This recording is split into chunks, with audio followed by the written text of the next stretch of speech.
Hello दोस्तों, स्वागत है आपका स्टूडेंट आईक्यू क्लासेज में। दोस्तों, आज की वीडियो में हम लोग शोषण तंत्र के बारे में पढ़ेंगे। तो शोषण तंत्र के बारे में पढ़ने का मतलब ये नहीं होता है कि सिर्फ मानव के शोषण तंत्र के बारे में पढ़ना। जब ओनली कहेगा मानव के शोषण तंत्र के बारे में पढ़ना तो हम सिर्फ मानव के शोषण तंत्र के बारे में लिख देते हैं। यहाँ पे हम शोषण तंत्र को जानेंगे कि होता क्या है। तो सबसे पहले अगर आप मेरे चैनल पर नए हैं तो मेरे चैनल को लाइक, शेयर और सब्सक्राइब कर दीजिएगा। मेरे चैनल का नाम है स्टूडेंट आईक्यू और यहाँ पे आप इसको कोई भी वीडियो देखने के लिए सर्च कर लीजिएगा और यहाँ पे मेरा टोटल वीडियो मिल जाएगा। चैनल को जाते जाते आप सब्सक्राइब करके जरूर जाइएगा, कम से कम एक तो काम कर दीजिएगा आप लोग। तो चलिए शुरू करते हैं हम लोग शोषण तंत्र। तो शोषण तंत्र एक्चुअली होता क्या है, सबसे पहले हम लोग शोषण तंत्र देखते हैं कि होता क्या है। तो शोषण तंत्र का मतलब होता है कि शरीर में सांस लेने और छोड़ने के लिए एक तंत्र विकसित किया गया है, एक सिस्टम विकसित किया गया है जिसे हम लोग शोषण तंत्र के नाम से जानते हैं। इसमें क्या होता है, सबसे पहले श्वसन क्या है तो हम जानते हैं कि श्वसन क्या है। श्वसन, तो श्वसन एक ऊष्माक्षेपी अभिक्रिया है। श्वसन क्या है, एक ऊष्माक्षेपी अभिक्रिया है। श्वसन हम ऊष्माक्षेपी में गिनते हैं। ऑक्सीडेशन, ऊष्माक्षेपी।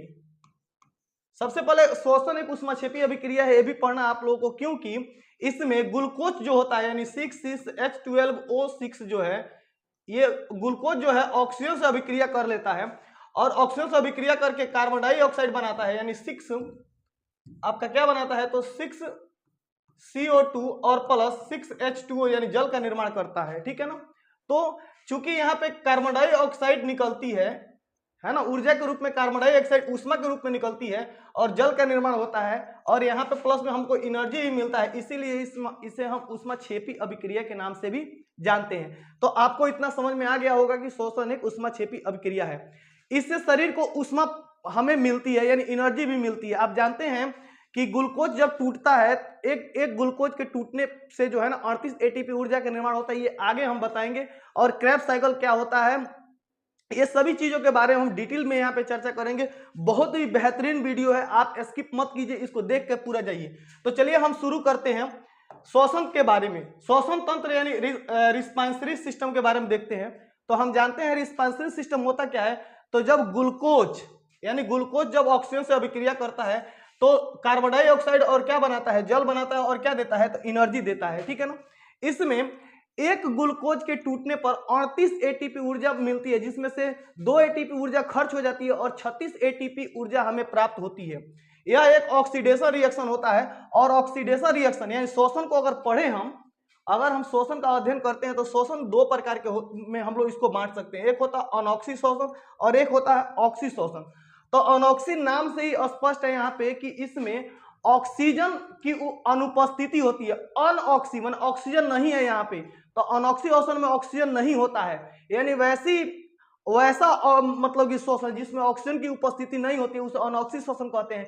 इंग्लिश में कहते हैं एनएरोबिक कहते हैं। ठीक है। उसके बाद होता है ऑक्सी शोषण, जिसमें ऑक्सीजन के साथ अभिक्रिया की जाती है, तो उसे हम लोग ऑक्सी शोषण कहते हैं। अब ऑक्सी शोषण क्यों होगा और अनॉक्सी शोषण क्यों होगा, क्यों होगा, ये मुद्दा है। तो जब ऑक्सीजन की कमी होती है तो अनॉक्सी शोषण हो जाता है और जब ऑक्सीजन की उपस्थिति होती है, ऑक्सीजन बहुत ज्यादा रहता है तो ऑक्सी शोषण हो जाता है। तो यहाँ पे फिर हम आगे बढ़ते हैं, यहाँ पे देखते हैं हम कि पौधे हैं, जीव जंतु हैं।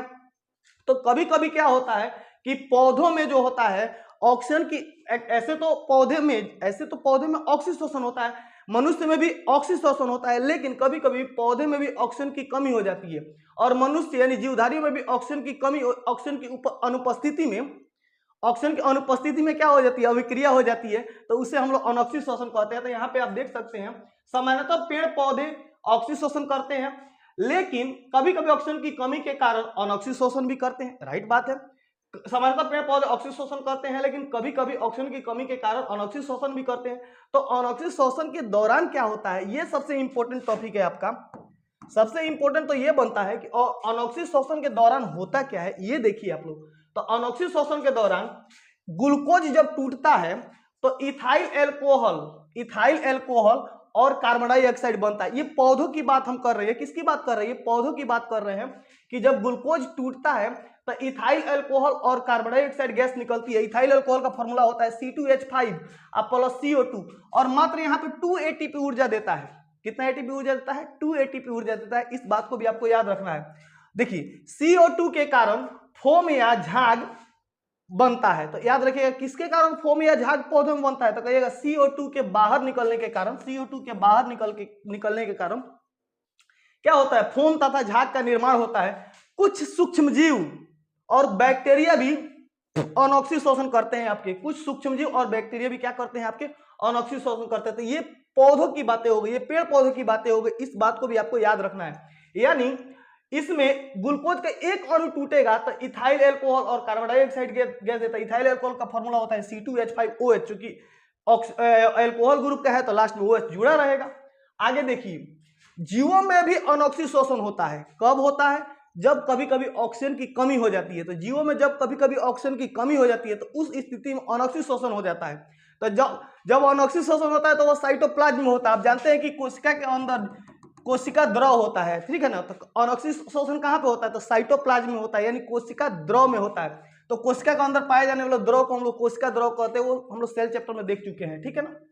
आगे देखिए, तो क्या होता है जब अनोक्सी शोषण ह्यूमन में हो जाता है, जो ऑक्सीजन की कमी के कारण जब शोषण हो जाता है तो हमारी मांसपेशियों में जलन यानी थोड़ा सा क्या होता है, गांठ बनने लगता है, यानी हमें जमाई आने लगता है, ठीक है ना, यानी दर्द होने लगता है, ठीक है ना। तो क्वेश्चन पूछता है कब होता है, तो अनोक्सी शोषण जब होता है तब होता है। तो देखिए, जीवों में अनोक्सी शोषण जब ऑक्सीजन की कमी होती है तब होता है। इसमें जब ग्लूकोज जब टूटता है, ग्लूकोज का एक जब टूटता है लैक्टिक एसिड बनता है और यहाँ पे 2 ATP ऊर्जा का निर्माण होता है। कितना ATP ऊर्जा का निर्माण होता है, 2 ATP ऊर्जा का निर्माण होता है। तो यही आपसे पूछा जाएगा कि C6H12 जब O6 जब टूटता है तो यहाँ पे लैक्टिक एसिड बनता है और कितना एनर्जी देता है, तो 2 ATP एनर्जी आपका क्या देता है, तो देता है। कब, यही लैक्टिक एसिड के कारण बाबू, यानी लैक्टिक एसिड के कारण हमारी मांसपेशियों में दर्द होने लगता है। तो हम कहते हैं बहुत ज्यादा दर्द हो रहा है, ठीक है ना। आगे देखते हैं हम लोग, अब हम पढ़ते हैं ऑक्सीशोषण के बारे में। तो ऑक्सीशोषण कब होगा, जब ऑक्सीजन की उपस्थिति रहेगी, भरपूर मात्रा में ऑक्सीजन रहेगा तो ऑक्सीशोषण होगा। तो ऑक्सीशोषण ऑक्सीजन की उपस्थिति में होता है। इसमें क्या होता है कि ग्लूकोज का एक अणु टूटकर, ओनली वन अणु, बहुत सारे अणु होते हैं लेकिन ऑक्सीजन के एक अणु टूटकर 38 ATP ऊर्जा का निर्माण करता है। अब सोचिए, इसी एनर्जी के कारण हम कोई भी काम करते हैं और ये सब क्रियाएं कहां पे होती है, तो माइटोकॉन्ड्रिया में होती है। इस बात को भी आपको याद रखना है। तो ऑक्सीशोषण कहां पे होता है, माइटोकॉन्ड्रिया में होता है। ऑक्सीशोषण कहां पे होता है, साइटोप्लाज्म में होता है। इस बात को भी आपको याद रखना है। तो ग्लूकोज का एक अणु टूटकर 38 ATP एनर्जी देता है, जिसमें से 2 ATP एनर्जी तो खर्च हो जाती है, 36 ATP एनर्जी क्या होती है, तो बच जाती है। याद रखना, ATP का फुल फॉर्म होता है एडिनोसाइन ट्राइफॉस्फेट। तो ये भी क्वेश्चन पूछ देता है कि ATP का फुल फॉर्म क्या होता है, तो ATP का फुल फॉर्म होता है एडिनोसिन ट्राइफॉस्फेट, इसका फुल फॉर्म होता है। इस बात को आपको याद रखना है। देखिए, ऑक्सीशोषण जो होता है वो 2 चरणों में होता है। इसको 2 भागों में, 2 क्राइटेरिया में बांट के हम लोग पढ़ सकते हैं। एक होता है ग्लाइकोसिस, एक क्या होता है, ग्लाइकोसिस, और एक होता है क्रेब्स साइकिल। एक होता है ग्लाइकोसिस और एक होता है क्रेब्स साइकिल। तो अब इसको देखिए, ग्लाइकोसिस क्या होता है, क्रेब्स साइकिल क्या होता है। तो यहाँ पे देखिए, ग्लाइकोसिस जो होता है यह साइटोप्लाज्म में होता है, वही कोशिका द्रव में ग्लाइकोसिस की क्रिया होती है। इस बात को आपको याद रखना है। इसमें ग्लूकोज का एक अणु टूटकर, इसमें ग्लूकोज का एक अणु टूटकर पायरुविक एसिड के 2 अणु बनाता है। तो याद रखिएगा कि ग्लाइकोसिस की क्रिया साइटोप्लाज्म में होती है। इसमें ग्लूकोज का एक अणु टूटकर पायरुविक एसिड के 2 अणु बनाता है, ठीक है ना। इससे 4 ATP, 2 अणु बनाता है, ATP नहीं, 2 अणु बनाता है। इस बात को आपको याद रखना है, 2 अणु बनाता है, इसमें 4 ATP ऊर्जा मिलती है। यानी ये ग्लाइकोसिस की क्रिया में 4 ATP ऊर्जा का निर्माण होता है। कितनी ATP ऊर्जा का निर्माण होता है, 4 ATP ऊर्जा का निर्माण होता है, जिसमें 2 ATP ऊर्जा खर्च हो जाती है और 2 ATP ऊर्जा क्या होती है, तो बच जाती है। अब हम पढ़ते हैं क्रेब्स साइकिल क्या होता है। तो देखिए ध्यान से, क्रेब्स साइकिल क्या होता है, यह माइटोकॉन्ड्रिया में होता है। तो क्वेश्चन जैसे जैसे बनते हैं वैसे मैं बता रहा हूं आप लोगों को, इससे ज्यादा आप लोगों को कुछ नहीं पढ़ना है। बहुत अध्ययन करके इस वीडियो को बनाया जा रहा है, इस बात को आपको याद रखना है। तो क्रेब्स साइकिल क्या होता है, यह माइटोकॉन्ड्रिया में होता है। माइटोकॉन्ड्रिया को हम जानते हैं कि कोशिका का बिजली घर कहा जाता है, यानी इसी से पूरे शरीर को एनर्जी प्राप्त होती है। इसमें ग्लूकोज के एक अणु टूटकर 38 ATP ऊर्जा निकलती है। इसमें से 2 ATP ऊर्जा खर्च हो जाती है और 36 ATP ऊर्जा यहाँ पे बचती है। अब आगे देखते हैं मानव में। अब यहाँ पे क्वेश्चन यहाँ से स्टार्ट होता है मेन आपका। मानव में जो श्वसन होता है उसको हम लोग देख लेते हैं कि ह्यूमन में, तो आप जानते हैं कि ह्यूमन में श्वसन केंद्र कौन होता है, तो फेफड़ा। मैंने श्वसन का सबसे मेन कौन काम करता है, तो फेफड़ा। फेफड़ा से हम सांस मतलब कि छोड़ते हैं बाहर, ठीक है ना। तो चलिए यहाँ पे हम लोग थोड़ा सा देख लेते हैं मानव श्वसन तंत्र। तो यहाँ पे देखिए, इसमें 24 पसलियां होती है, हम लोग जानते हैं, और ये 2 फेफड़े होते हैं, फेफड़ों को हम लोग फुसफुस कहते हैं, है ना। तो देखिए यहाँ पे ये इसमें 10 चरण होते हैं, लगभग 10 चरण, ऐसे किसी किसी किताब में 4 चरण मेन है, लेकिन 10 चरण, 10 पार्ट आपको याद रखना है। एक होता है नासा छिद्र। देखिए जो भी हम सांस लेते हैं ना, जो भी हम सांस लेते हैं, तो वो सबसे पहले हम सांस किससे लेते हैं? नासा छिद्र से लेते हैं। किससे लेते हैं? नासा छिद्र से लेते हैं। तो हम कितना, अब ये भी क्वेश्चन आता है कि हम कितना सांस लेते हैं और कितना छोड़ते हैं। तो देखिए वायुमंडल में जितना जितना मात्रा में जो गैसें अवेलेबल है उतना ही हम लेते हैं। जैसे कि वायुमंडल में 78% नाइट्रोजन है, तो देखिए वायुमंडल में जो है, याद रखिएगा, वायुमंडल में 78% नाइट्रोजन गैस है, तो 78% नाइट्रोजन गैस हम ले लेते हैं। ऑक्सीजन कितना है? तो 21% है, तो 21% ऑक्सीजन हम ले लेते हैं। आपका ये कार्बन डाइऑक्साइड कितना है? तो 0.03% कार्बन डाइऑक्साइड गैस है, ये हम ले लेते हैं। बाकी 1% में अन्य गैसें आती हैं, वो बात तो आप जानते ही हैं। नेक्स्ट देखिए, अब छोड़ते कितना है? तो छोड़ते हैं हम, देखिए नाइट्रोजन 78 का 78% हम टोटली छोड़ देते हैं, ठीक है ना। लेकिन ऑक्सीजन 21% नहीं छोड़ते हैं, ऑक्सीजन हम छोड़ते हैं 17%। तो याद रखिए ऑक्सीजन हम 17% छोड़ते हैं, और कार्बन डाइऑक्साइड कितना परसेंट छोड़ते हैं? तो 4% हम कार्बन डाइऑक्साइड गैस छोड़ते हैं। इस बात को भी आपको याद रखना है। आगे हम देखते हैं नेक्स्ट आगे देखते हैं कि देखिए अब सांस थोड़ा सा देख लेते हैं हम, कौन कौन से श्वसन तंत्र में कौन कौन से अंग भाग लेते हैं। तो देखिए सबसे पहले होता है नासा छिद्र। नासा छिद्र में छोटे छोटे बाल होते हैं, जो मतलब बाहर से जो भी धूल कण आए हुए रहते हैं उनको छानने का काम करते हैं, ठीक है ना। उसके बाद आता है नासा कपाट। 2 नंबर देखिएगा, नासा कपाट। तो यहाँ पे रहता है नासा कपाट। यह क्या होता है? यह कार्टिलेज का बना होता है। हम जानते हैं कि कान, नाक, ये सब कार्टिलेज की हड्डियों यानी मुलायम हड्डियों का बना रहता है। तो यहाँ पर नासा कपाट होता है ना। यहीं पे नासा कपाट के पास ये म्यूकस पाया जाता है, यानी एक चिपचिपा पदार्थ पाया जाता है। जब कभी धूल कण हमारे मतलब कि नाक के बालों के रास्ते जाते हैं तो यहाँ पे चिपक जाते हैं, वो उसी म्यूकस के कारण, है ना, उसी म्यूकस के कारण चिपक जाते हैं, तो वो हम निकाल लेते हैं, ठीक है ना, किसी विधि द्वारा। उसके बाद होता है फेरिंग्स। तो फेरिंग्स क्या होता है? यहाँ पे होता है ये गला, कोई नहीं फफेला चाड़ देंगे, तो ये फफेला जो होता है ना, फफेला, इसको बोलते हैं हम लोग फेरिंग्स। इसको ग्रसनी कहते हैं, यानी इसी के रास्ते से भोजन भी आता है और हवा भी आता है, और भोजन और हवा दोनों एक साथ आता है, लेकिन भोजन और हवा को दोनों अलग अलग करने का काम करता है एपीग्लाटिस। तो याद रखिएगा एपीग्लाटिस, गलाटिस। तो एपीग्लाटिस एक वहां पे एक मान लिया पहरेदार नाम का एक कोई शरीर का अंग होता है एपीग्लाटिस। यह क्या करता है? सांस को और भोजन को अलग अलग जाने का रास्ता प्रदान करता है। तो फेरिंग्स हम लोग देख लिए, ग्रसनी, ग्रास नली अलग होती है, ग्रास नली अलग, ग्रसनी अलग। उसके बाद देखिए लेरिंग्स, ये होता है, इसको हम लोग स्वर बॉक्स भी कहते हैं। लेरिंग्स को यहाँ पे दाब देंगे तो इसे आवाज नहीं निकलेगा, तो स्वर बॉक्स होता है जिसे हम लोग लेरिंग्स कहते हैं। लेरिंग्स के ही ऊपर थायरॉक्सिन ग्रंथि पाई जाती, थायराइड ग्रंथि पाई जाती है, जिससे थायरॉक्सिन नामक हार्मोन निकलता है, जो घेगा रोग जो होता है ना, घेगा रोग नहीं होने देता है थायरॉक्सिन नामक हार्मोन निकलने के कारण। आप जानते हैं घेगा रोग के लिए हम लोग आयोडीन नमक खाते हैं। आगे देखिए उसके बाद होता है ट्रैंकिया। अब ट्रैंकिया क्या होता है? देखिए यहाँ पे ये देखिए, ये जो आ रहे हैं आप, ये देख रहे हैं, ये जो यहाँ पे ये देखिए, यहाँ पे जो आपका है इसको बोलते हैं लेरिंग्स, और इसी के ऊपर क्या पाया जाता है? इसी के ऊपर थायराइड ग्रंथि पाया जाता है। उसके बाद ये होता है ये आपका, ये उसके बाद आता है ट्रैंकिया। ये जो भाग देख रहे हैं आप, इसको बोलते हैं ट्रैंकिया, ठीक है ना, ट्रैंकिया। इसी से कीट पतंग जो है ना, इसी से सांस लेते हैं, तो ये हो गया ट्रैंकिया। ट्रैंकिया आगे चलकर 2 भागों में विभक्त हो जाती है, दोनों फेफड़ों में खुल जाती है, ठीक है ना।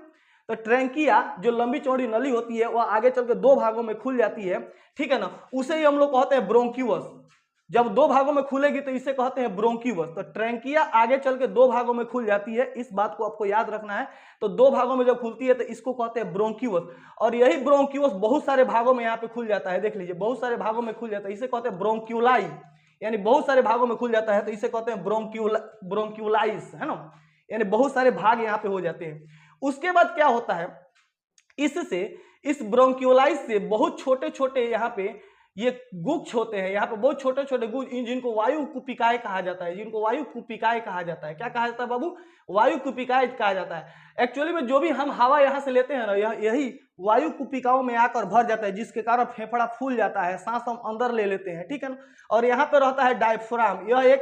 यह एक मांसल संरचना होता है। यह एक क्या होता है? तो मांसल संरचना होता है। जब भी हम सांस मतलब लेते हैं ना तो डायफ्राम नीचे की ओर चला जाता है, याद रखिएगा। जब हम सांस लेते हैं तो डायफ्राम नीचे की ओर चला जाता है, जिससे हम सांस ले लेते हैं, और जब सांस छोड़ते हैं तो डायफ्राम जो होता है ऊपर की ओर, डायफ्राम ऊपर की ओर ढकेलता है तो हम सांस छोड़ते हैं।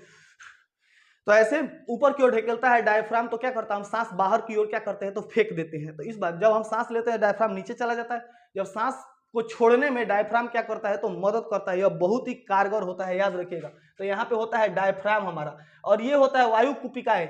ये इसी वायु कुपिकाएं में यहाँ पे देख सकते हैं लगभग 480 मिलियन के करीब में वायु कुपिकाएं दोनों फेफड़ों को मिलाकर पाई जाती है।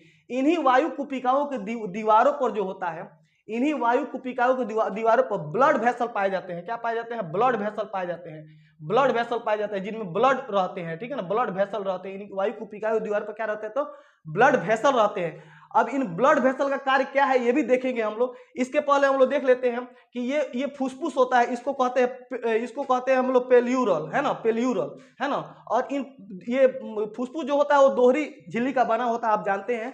फुसफुस किसका बना होता है, दोहरी झिल्ली का बना होता है, यानी दो झिल्ली होता है इसमें, और इन दोनों झिल्लियों के बीच में एक द्रव भरा रहता है जिसे प्लूरल फ्लूइड के नाम से जाना जाता है। तो ये भी याद रखिएगा, प्लूरल फ्लूइड कहाँ पे पाया जाता है, तो दोनों जो दोहरी झिल्ली होती है उसके बीच में, फुसफुस के बीच में, फुसफुस आवरण के बीच में एक फ्लूइड पाया जाता है जिसे प्लूरल फ्लूइड के नाम से जाना जाता है, ठीक है ना। इसके कारण थोड़ा सा फूला हुआ रहता है। तो ये हो गया वायु कुपिकाएं। वायु कुपिकाओं के द्वारा पे क्या पाया जाता है, तो ब्लड वेसल पाया जाता है। अब ब्लड वेसल का काम क्या होता है, तो ध्यान से देखिए। ब्लड वेसल में ब्लड आता है जाता है, तो हम जानते हैं शरीर में सभी जगह ब्लड आता जाता है, टोटल पूरा जगह ब्लड रहता है, तो यहाँ भी ब्लड रहता है। और ब्लड में क्या होता है, तो हीमोग्लोबिन रहता है, याद रखिएगा। ब्लड में क्या रहता है, तो हीमोग्लोबिन रहता है। इस बात को भी आपको याद रखना है। अब यहीं पे सारा चीज समझना है, आप लोगों को ध्यान दीजिएगा, यहीं पे सारा चीज आप लोगों को समझना है। इससे अंग्रेजी में एलिबेली बोलते हैं, इसको अंग्रेजी में क्या कहते हैं, एलिबेली बोलते हैं, यानी वायु कुपिकाएं बोला जाता है, ठीक है। एलिबेली के नाम से जानते हैं, एलिबेली। अब इन्हीं पर ब्लड वेसल पाए जाते हैं। अब ब्लड वेसल का काम क्या होता है, ध्यान से देखिएगा। यहाँ पे क्रेब्स साइकिल चलता है, और क्रेब्स साइकिल तो हम लोग पढ़ चुके हैं, माइटोकॉन्ड्रिया। ये क्या करता है, ये ब्लड वेसल क्या करता है, ब्लड वेसल में होता है हीमोग्लोबिन। अब हीमोग्लोबिन क्या करता है कि जितना हम हवा लिए रहते हैं, ये जब हवा पूरा यहाँ पे अंदर आता है, जब ये पूरा हवा हमारे ये अंदर आता है, तो अब क्या होता है कि ये जितने, मतलब कि ये काम क्या होता है, हमारे शरीर को तो एनर्जी देना है। अब देखिए यहाँ पे क्या होता है, तो ब्लड वेसल जितना भी ऑक्सीजन होता है, ऑक्सीजन उसको ले लेता है। ब्लड वेसल क्या करता है, जितना भी ऑक्सीजन ले लेता है, टोटल ऑक्सीजन को ले लेता है, और शरीर के विभिन्न भागों में क्या करता है, दे देता है ना। ब्लड वेसल में हीमोग्लोबिन उठाता है ऑक्सीजन को, और ऑक्सीजन को लेके क्या करता है, पूरे शरीर को क्या करता है, तो पूरे शरीर में बांट देता है। और फिर वहां से जितना भी कार्बन डाइऑक्साइड है उसको ले लेता है, और फिर लाके दे देता है फेफड़ा को। फेफड़ा क्या करता है, बाहर की ओर छोड़ देता है। तो यही है ब्लड वेसल का। ब्लड वेसल में हीमोग्लोबिन होता है, हीमोग्लोबिन उठाता है ऑक्सीजन को। हम जानते हैं कि हीमोग्लोबिन क्या करता है, आरबीसी का करता है, ऑक्सीजन का परिवहन करता है। तो ये ब्लड वेसल वो हीमोग्लोबिन ऑक्सीजन को क्या करता है, उठा लेता है, और पूरे शरीर को बांट देता है। वहां से कार्बन डाइऑक्साइड मतलब ले लेता है, और फिर लाके फेफड़ा को देता है। फेफड़ा शरीर से क्या कर देता है, तो बाहर कर देता है।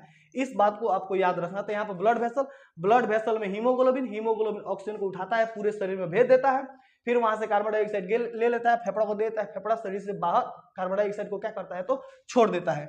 आगे देखिए, आगे हम लोग देखते हैं ब्रीथिंग क्या होता है। तो ध्यान दीजिए, ब्रीथिंग का मतलब होता है सांस लेना और छोड़ना की क्रिया को हम लोग ब्रीथिंग कहते हैं। इसको श्वासोच्छ्वास के नाम से जानते हैं। सांस लेना और छोड़ना क्या कहलाता है, श्वासोच्छ्वास कहलाता है। सांस लेना और छोड़ना श्वासोच्छ्वास कहलाता है। इसमें दो होता है, एक होता है निश्वसन और एक होता है निःश्वसन। तो निःश्वसन का मतलब होता है इंस्पायरेशन, यानी सांस अंदर लेने को हम लोग कहते हैं निःश्वसन। इसमें विसर्ग नहीं है, ध्यान दीजिएगा लोग। तो निःश्वसन में विसर्ग नहीं है, यानी सांस अंदर लेने को हम लोग कहते हैं इंस्पायरेशन। और एक होता है निःश्वसन, यानी सांस को बाहर छोड़ देना, क्या कहलाता है, एक्सपायरेशन कहलाता है, यानी निःश्वसन के नाम से जाना जाता है। अब हम लोग देख लेते हैं कुछ जीव जो अलग अलग जीव जो होते हैं अलग अलग मतलब अंगों से सांस लेते हैं। तो ध्यान दीजिएगा, पंछी क्या करते हैं, तो फेफड़े से सांस लेते हैं। पंछी किससे सांस लेते हैं, तो फेफड़े से सांस लेते हैं। मछलियां किससे सांस लेती है, तो गिल्स से सांस लेती है, याद रखिएगा लोग। मेढक जब बचपन में रहता है, टेडपोल में मछली की तरह रहता है, तो कई बार हम लोग पकड़ के लेके चले जाते हैं, तो मछली के रूप में रहता है, तो गिल्स से सांस लेता है। और यह फेफड़ा से भी सांस लेता है और त्वचा से भी सांस लेता है। ये मेढक जब बचपन में रहता है तो गिल्स से सांस लेता है, उसके बाद से त्वचा से भी सांस लेता है, फेफड़ा से भी सांस लेता है। जितने भी मैमल्स होते हैं सब फेफड़े से सांस लेते हैं, याद रखिएगा। मैमल्स में हम लोग भी आएगा, स्तनधारी, मानव, पशु, जितने भी पशु हैं, गाय, भैंस, हाथी, ये सभी जितना चित्र में देख रहे हैं ये सभी मैमल्स हैं, ये टोटल फेफड़े से सांस लेते हैं। कीट पतंग तो आप जानते हैं कि यह ट्रैंकिया से सांस लेते हैं। किससे सांस लेते हैं? ट्रैंकिया से। ये शरीर के सतह से सांस लेता है, सॉरी, अमीबा क्या करता है, शरीर के सतह से सांस लेता है, और ये मीसोजोम से सांस लेता है, मीसोजोम। तो बैक्टीरिया मीसोजोम से सांस लेता है, एक बात को याद रखना। और जितने भी रेप्टाइल होते हैं ये भी फेफड़े से सांस लेते हैं, इस बात को भी आपको याद रखना है, ठीक है। आगे देखते हैं हम लोग। चलिए, यहां तक हम लोगों ने पूरा पढ़ लिया। आई होप डेट यह वीडियो आपको बहुत अच्छा लगा होगा। अगर वीडियो अच्छा लगा हो तो इसे थोड़ा सा लाइक, शेयर और कमेंट कर दीजिएगा। कितनी जानकारी हुई है आपको ये भी आप हमको बता दीजिएगा। Thank you very much. जय हिंद, जय भारत।